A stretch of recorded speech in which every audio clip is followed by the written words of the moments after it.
सेहत से जुड़े हमारे खास प्रोग्राम हेल्थ गुरु में आपका बहुत स्वागत है और मैं हूं आपके साथ शुभांगी ठाकुर। ब्रेन स्ट्रोक एक खतरनाक बीमारी है जिसके लिए तत्काल चिकित्सा की आवश्यकता होती है। इसलिए इस भयंकर बीमारी के बारे में जागरूकता फैलाने के लिए हर साल 29 अक्टूबर यानी कि आज के दिन वर्ल्ड स्ट्रोक डे मनाया जाता है। ब्रेन स्ट्रोक क्या है, क्यों होता है और इस विषय पर हम विस्तार से आज चर्चा करेंगे। हमारे आज के एक्सपर्ट हैं MMI नारायणा से neurologist doctor Prashant Kumar. Doctor प्रशांत, बहुत स्वागत है आपका IBC 24 में। धन्यवाद। डॉक्टर प्रशांत, जैसे कि हम कह रहे थे कि आज वर्ल्ड स्ट्रोक डे है, ऐसे में सबसे पहले हमें यही समझाइए कि ब्रेन स्ट्रोक होता क्या है। देखिए, ब्रेन स्ट्रोक हमारे ब्रेन की कोशिकाओं में डैमेज होने को कहा जाता है। अचानक से ब्रेन की कोशिकाओं में किसी तरह का डैमेज हो जाना, या तो उसमें ब्लड का सप्लाई अवरुद्ध हो जाना या फिर खून की जो रक्त वाहिकाएं हैं उसका फट जाना, इन कारणों से ब्रेन के टिश्यू में डैमेज होना स्ट्रोक कहलाता है।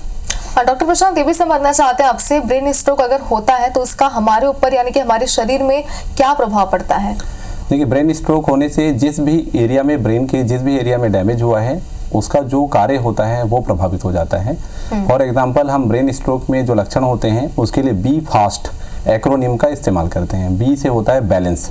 अगर हमारे बैलेंस वाले एरिया में डैमेज हुआ तो अचानक से आप लड़खड़ाने लगेंगे। ई से आई होता है, यदि कुछ हमारे ब्रेन में ऐसी जगह पर डैमेज हुआ जो कि पीछे की तरफ होता है तो आपकी नज़र में परिवर्तन आ जाएगा।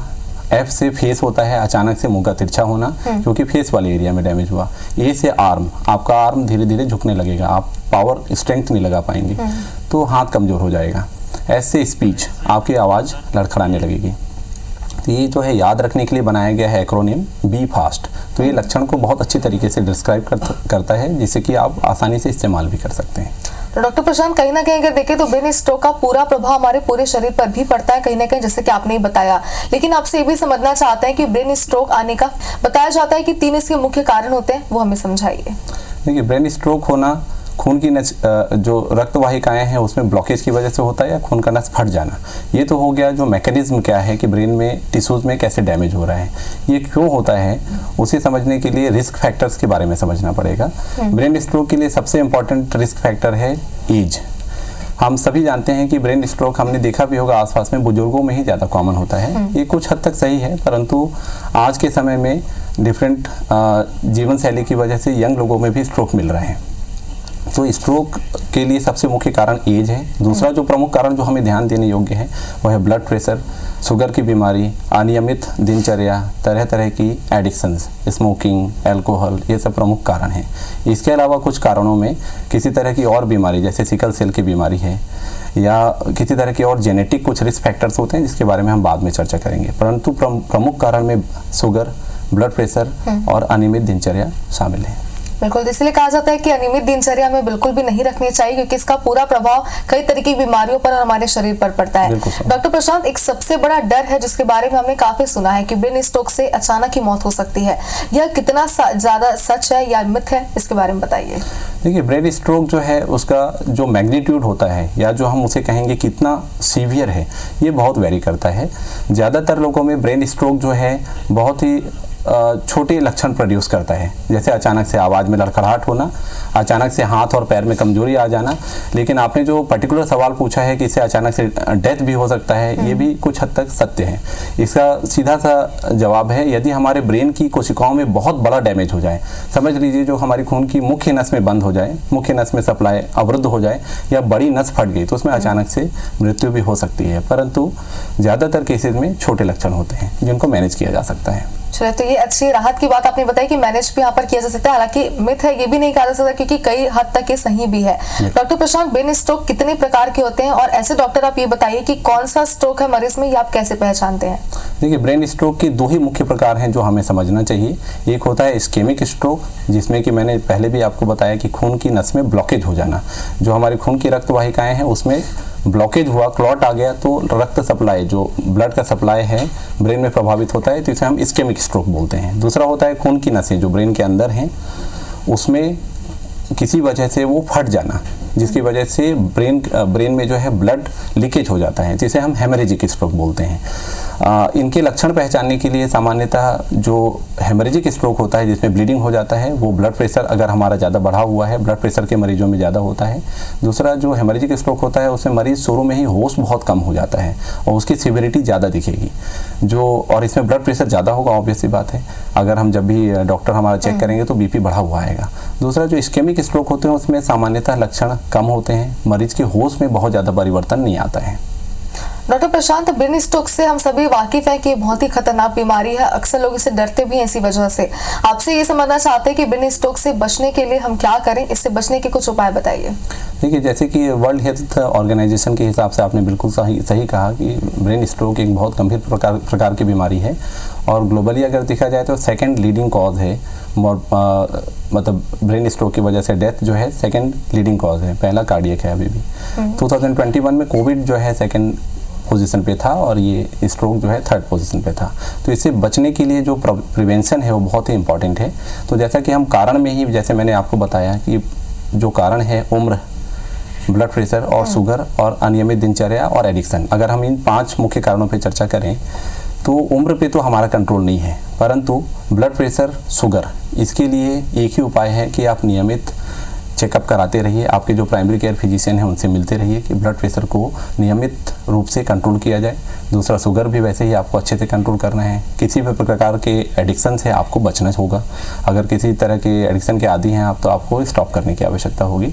सबसे इम्पॉर्टेंट जो ब्रेन स्ट्रोक के लिए है, जो इस बार का थीम भी है कि थिंक बियॉन्ड स्ट्रोक, इसके लिए है कि आपको किसी न किसी तरह की फिजिकल एक्टिविटी में आपको इन्वॉल्व होना है। तो डेली आप कुछ समय अपने लिए दीजिए कि आप किसी स्पोर्ट्स में इन्वॉल्व होइए, वॉकिंग करिए, फिजिकली एक्टिव रहिए। तो ये सबसे इंपॉर्टेंट फैक्टर है जो कंट्रोल कर सकता है, स्ट्रोक से प्रिवेंशन में बहुत हेल्प करेगा। तो फिजिकली एक्टिव रहना सबसे ज्यादा जरूरी है। डॉक्टर प्रशांत, स्ट्रोक के 5 चेतावनी संकेत क्या होते हैं जिन्हें हमें बिल्कुल भी इग्नोर नहीं करना चाहिए? चेतावनी संकेत, अगर हम लक्षण की बात करें तो मैंने पहले भी बताया, अचानक से अगर कभी भी दिखता है कि आवाज़ में चेंज दिख रहा है, मुंह तिरछा हो रहा है या हाथ में कमजोरी आ रही है, इम्बैलेंस हो रहा है, तो इसको आप इग्नोर ना करें। ऐसा ना सोचें कि अगर शाम को 8 बजे हुआ है आपको तो अगले दिन दिखा लेंगे, आपको तुरंत ही डॉक्टरी सलाह लेना चाहिए। अगर हम रिस्क फैक्टर्स के हिसाब से बात करें तो आपको नियमित रूप से चेकअप करवाते रहना चाहिए कि आपको ब्लड प्रेशर तो नहीं डेवलप हुआ है, यदि शुगर तो नहीं डेवलप हो रहा है, यदि आपके परिवार में किसी को कम उम्र में या आपके माता पिता स्ट्रोक से प्रभावित हैं तो आपको नियमित रूप से इन जो रिस्क फैक्टर्स मैंने बताए उनका चेकअप करवाते रहना चाहिए और फिजिकली एक्टिव रहने की आवश्यकता है। डॉक्टर प्रशांत, इसके पहले भी हमने कई सारी बीमारियों के बारे में हमारे इस प्रोग्राम में बातचीत की और अक्सर हमने यही सुना है कि अगर कोई भी प्रॉब्लम आपको होती है, उसके शुरुआती लक्षण अगर आप में दिखते हैं तो आप सबसे पहले डॉक्टर के पास जाइए और अपना चेकअप पूरी तरीके से कराइए। स्ट्रोक आने पर सबसे पहले क्या करें? अगर इससे कोई लक्षण हमें दिखाई देते हैं तो हमारा पहला स्टेप क्या होना चाहिए? देखिए, स्ट्रोक के ट्रीटमेंट में जो अभी बहुत नई चीज़ है वो है थ्रोम्बोलाइसिस। थ्रोम्बोलाइसिस एक ऐसी चीज़ है जो अचानक से स्ट्रोक होने पे रिकवरी में, अच्छी रिकवरी आने में मदद कर सकता है। तो इसके बारे में थोड़ा मैं बताना चाहूँगा कि थ्रोम्बोलाइसिस जो है 4.5 घंटे के अंदर किया जाता है। तो इसका मतलब ये है कि स्ट्रोक को पहचानना कि किस तरह का स्ट्रोक है और सही में स्ट्रोक है भी या नहीं। तो इसके लिए आपको जरा भी अगर थोड़े भी लक्षण लगते हैं कि स्ट्रोक हो सकता है खुद को या आपके निकट में कोई परिजन है उनको या आपके पड़ोसी में किसी को भी हो, तो इतनी जागरूकता होनी चाहिए कि आप तुरंत ही ऐसे अस्पताल पहुँचें जहाँ पर CT स्कैन, MRI और स्ट्रोक की सुविधाएं उपलब्ध हो, स्ट्रोक को ट्रीट करने की सुविधाएं उपलब्ध हो। बिल्कुल। डॉक्टर प्रशांत, ब्रेन स्ट्रोक का इलाज कैसे किया जाता है? ये सबसे जरूरी पॉइंट है। और स्ट्रोक का सबसे अच्छा इलाज क्या होता है? मशीनी इलाज इसके क्या क्या होते हैं? किस तरीके से ट्रीटमेंट इसका किया जाता है? देखिए, अगर हम इलाज की बात करें, प्रिवेंशन तो always is better than cure. But अगर किसी को स्ट्रोक हो जाता है तो इलाज के लिए सर्वप्रथम आपको ये डिसाइड करना होता है कि किस तरह का स्ट्रोक है। जैसे मैंने आपको 2 तरह के स्ट्रोक बताए जो मुख्य होते हैं, haemorrhagic stroke and ischaemic stroke. तो पहले हमें ये डिफ्रेंशिएट करना होगा कि किस तरह का स्ट्रोक है। यदि हेमरेजिक स्ट्रोक है तो उसका ट्रीटमेंट अलग होता है, जिसमें कि हमें ब्रेन के टिश्यूज़ में डैमेज ना हो उसके लिए कुछ मेडिसिन देनी होती है। स्ट्रिक्टली ब्लड प्रेशर को कंट्रोल करना पड़ता है और ब्रेन के अंदर जो प्रेशर बढ़ा हुआ है उसके लिए कुछ दवाइयाँ देनी होती हैं कि वो प्रेशर कम हो।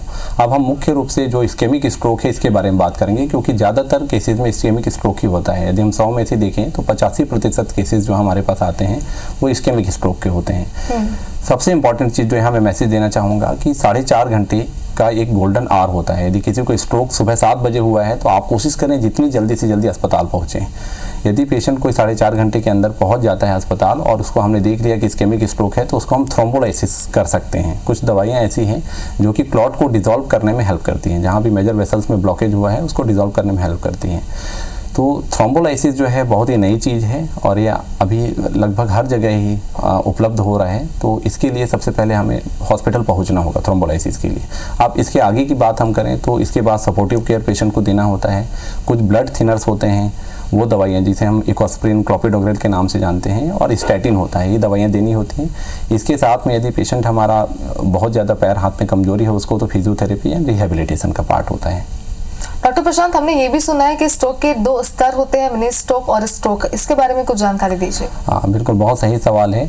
मिनी स्ट्रोक जिसे हम मेडिकल लैंग्वेज में TIA, जिसका मतलब होता है ट्रांजिएंट इस्केमिक अटैक कहते हैं। हम समझ सकते हैं, मतलब इसे हम इस तरीके से लें कि वार्निंग है कि आपको बड़ा स्ट्रोक आ सकता है। तो कभी भी अगर TIA के लक्षण है आपको, TIA मतलब थोड़ी देर के लिए आवाज़ में लड़खड़ाहट हुआ जो 24 घंटे के अंदर इंप्रूव हो गया, ज़्यादातर केसेज में 2 घंटे में इंप्रूव हो जाता है। हाथ थोड़ी देर के लिए कमज़ोर हो गया और ये 5 मिनट में भी ठीक हो गया, कई बार 3 घंटे में ठीक हो गया। तो इसे कभी भी नज़रअंदाज नहीं करना है, इग्नोर नहीं करना है। आपको हो सकता है कि आगे जा कर के बड़ा स्ट्रोक डेवलप हो जाए। तो ऐसा अगर आपको लक्षण आता है और ख़ास तौर पे आप डायबिटीज़, हार्ट के मरीज़, ब्लड प्रेशर के मरीज़ हैं, आप एडिक्टेड हैं, आपके परिवार में किसी को स्ट्रोक की हिस्ट्री है, तो आपको इमीडिएटली न्यूरोफिजिशियन या अपने फिजिशियन से मिलना चाहिए। इसके पहले अपनी बातचीत हमारे साथ की है कि स्ट्रोक का इलाज कैसे होता है, कौन कौन से इलाज के विकल्प हैं। लेकिन अक्सर हम देखते हैं कि किसी भी बीमारी में जब हम डॉक्टर के पास जाते हैं तो उसके कुछ शुरुआती जांच होते हैं। स्ट्रोक की अगर बात करें तो इसमें शुरुआती जांच हॉस्पिटल में कैसे होती है? देखिए, सर्वप्रथम यदि हमारे पास पेशेंट इमरजेंसी में आया है, 4.5 घंटे के अंदर है, तो सबसे पहली चीज़ होती है CT स्कैन या MRI।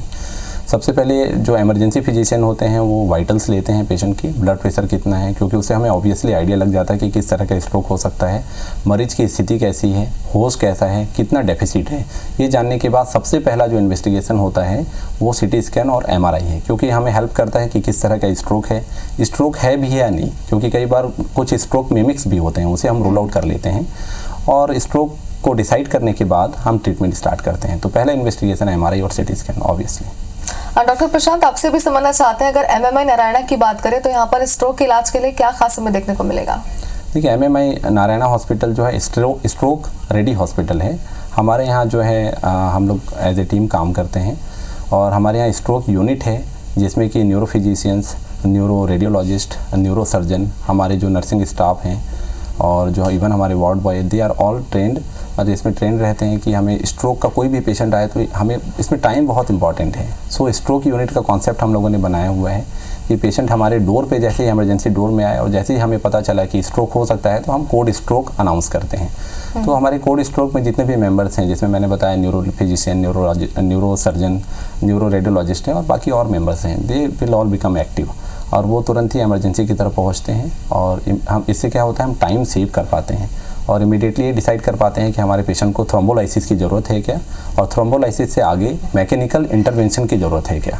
ये एक चीज़ ऐसी होती है जिसमें हम क्लॉट को वायर के माध्यम से निकाल लेते हैं बाहर, ये न्यूरो इंटरवेंशन का पार्ट होता है।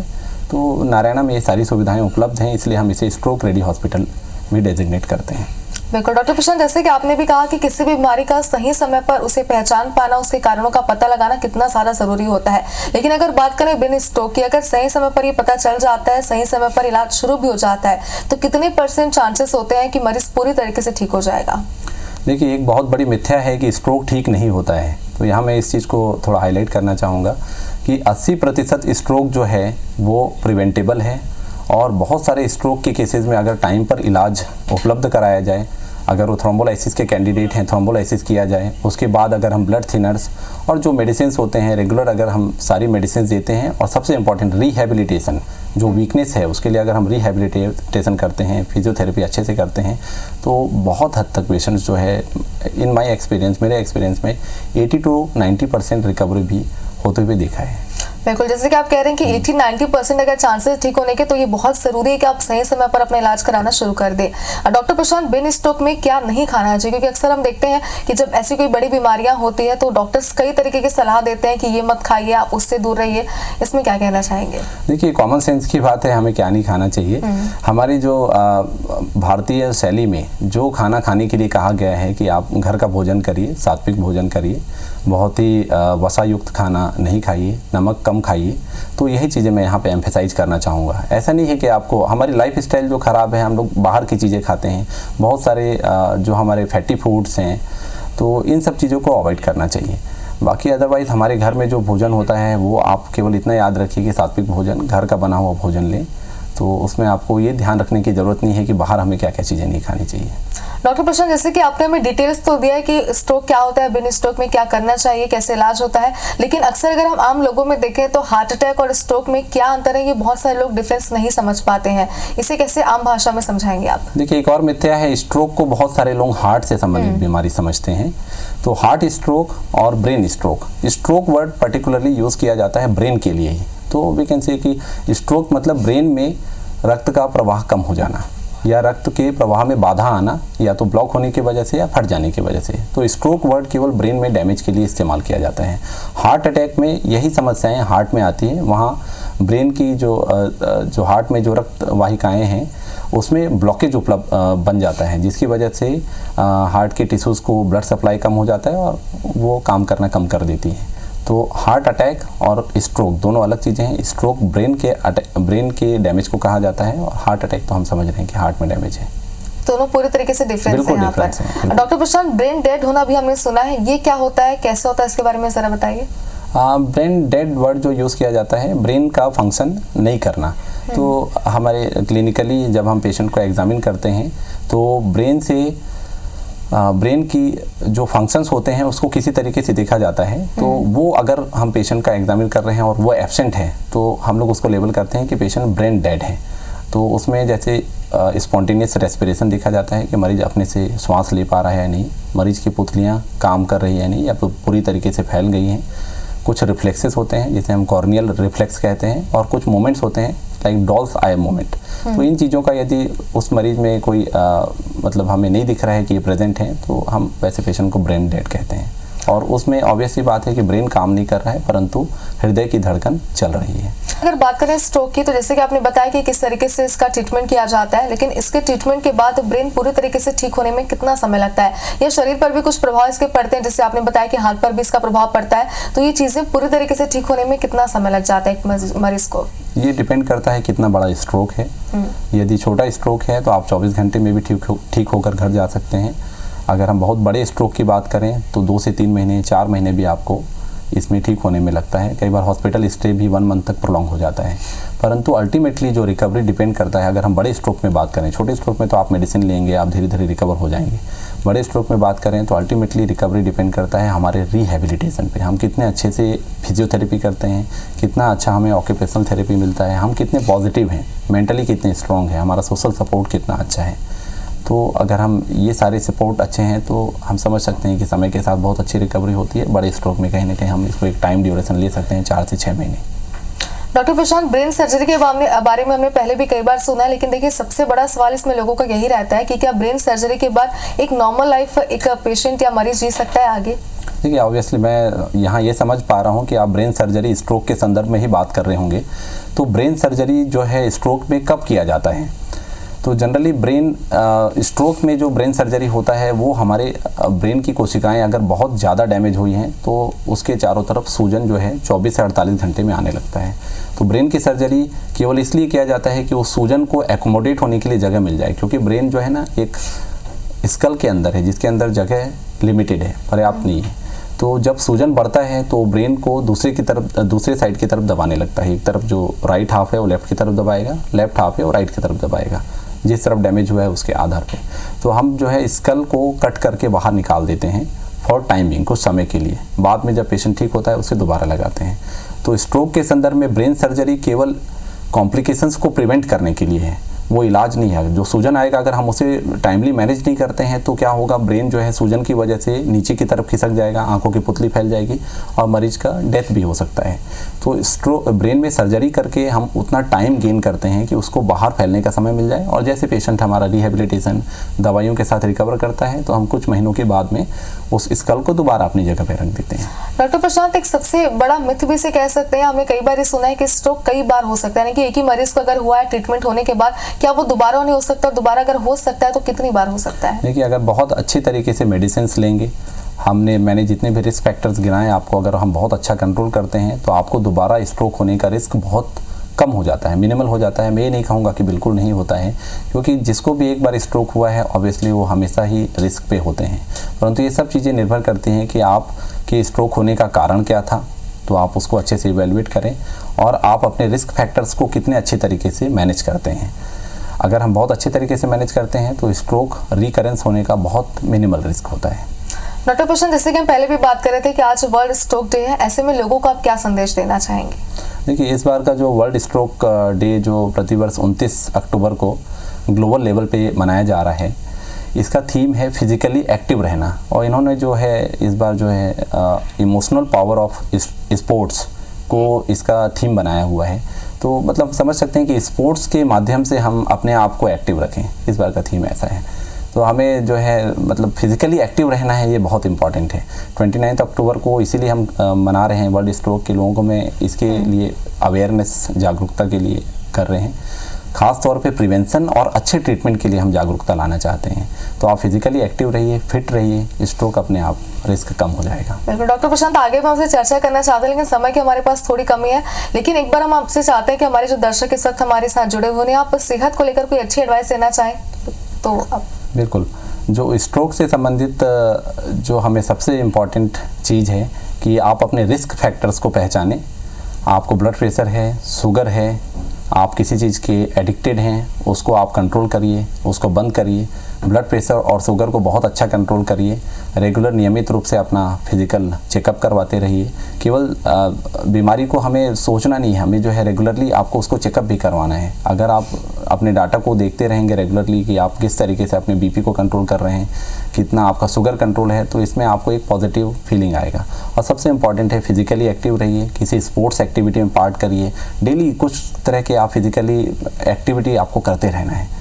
और इसके साथ में जो है अगर कुछ डॉक्टर्स ने आपको मेडिसिन दिया है, यदि आप स्ट्रोक से ग्रसित हैं तो उन मेडिसिन को लगातार लेते रहिए।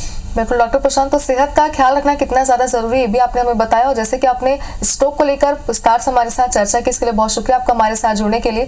और जैसे कि हमारे दर्शकों को भी बता रहे थे कि आज वर्ल्ड स्ट्रोक डे है, ऐसे में इसके लिए जागरूक रहना कितना ज़्यादा ज़रूरी है। उम्मीद है कि हमारे जो दर्शक हमारे साथ जुड़े हुए स्ट्रोक डे पर ये जागरूकता फैलाने के लिए हमारा कार्यक्रम उनके लिए ज़रूर उपयोगी होगा। बहुत शुक्रिया आपका हमारे साथ जुड़ने के लिए। धन्यवाद। और इसी के साथ हमारे खास प्रोग्राम सेहत में फिलहाल इतना ही। आप देखते रहिए IBC 24। नमस्कार।